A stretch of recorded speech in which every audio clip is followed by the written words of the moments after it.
Ce soir, mercredi 25 janvier, sur Perspective. Audience générale et message de Benoît XVI pour la Journée mondiale des communications.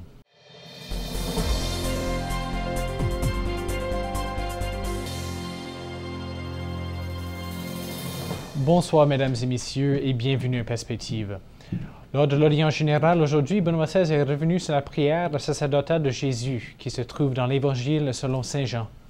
Le pape a expliqué aux fidèles la signification de la consécration des disciples du Christ.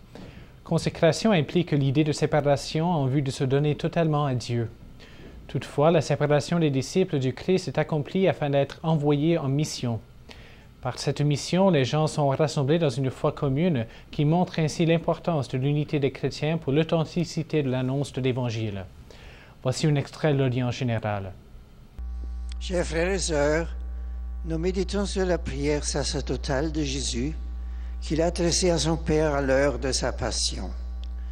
Son fondement est la fête juive de l'expiation, le Yom Kippour, qui redonnait au peuple d'Israël la conscience de demeurer parmi les autres peuples, le peuple élu et saint.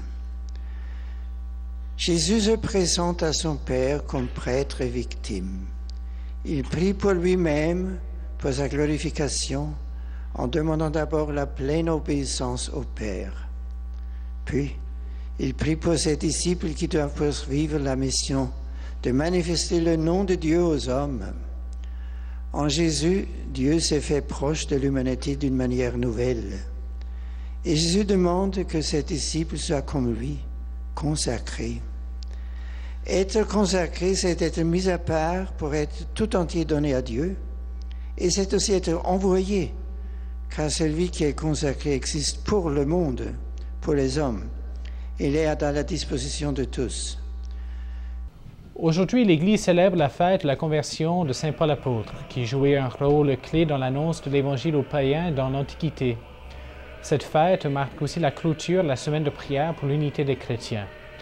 Pour commémorer la conversion de l'apôtre Paul, Benoît XVI a présidé au vêpres solennel à la basilique Saint-Pierre, auquel ont participé de nombreux représentants de différentes églises chrétiennes. Le thème de la semaine était tiré de la première lettre de saint Paul apôtre aux Corinthiens. Tous nous serons transformés par la victoire de notre Seigneur Jésus-Christ. Ce texte a été lu pendant la célébration et commenté par le Saint-Père lors de son homélie. Au début 2011, les abonnés à Internet comptaient 2 milliards d'utilisateurs. Et pourtant, à la question « Qui est Jésus ?», il n'y a même pas une réponse catholique dans le top 10 du moteur de recherche Google. Un fait troublant pour le président du Conseil pontifical pour les communications sociales, Monseigneur Claudio Maria Celli, qui a partagé ses inquiétudes le 12 janvier dernier lors d'une conférence à l'Université de Fribourg. La conférence, qui commémorait le 40e anniversaire de la publication du document Communio et Progressio, cherchait à faire le point sur l'état des relations entre l'Église et les médias.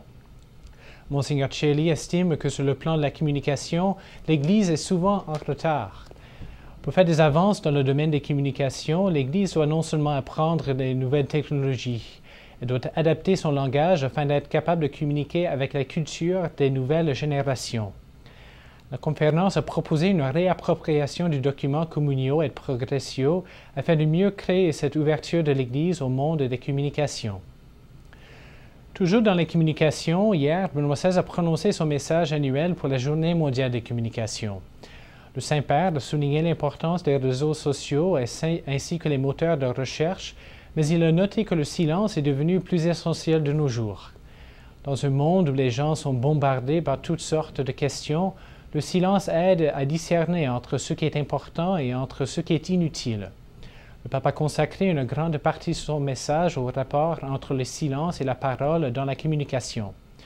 Pour lire le discours du pape dans son intégralité, visitez notre blog à cellumièretv.org/blog. Et enfin, ce soir, nous diffusons un nouveau témoin pendant lequel le Père Rossica reçoit Monseigneur Robert Le Gall, archevêque de Toulouse en France. Monseigneur Le Gall partage la richesse de la liturgie et explique les axes principaux de la vie monastique. Le nouveau témoin suit cette édition de Perspective. Et c'est tout pour aujourd'hui. À la prochaine!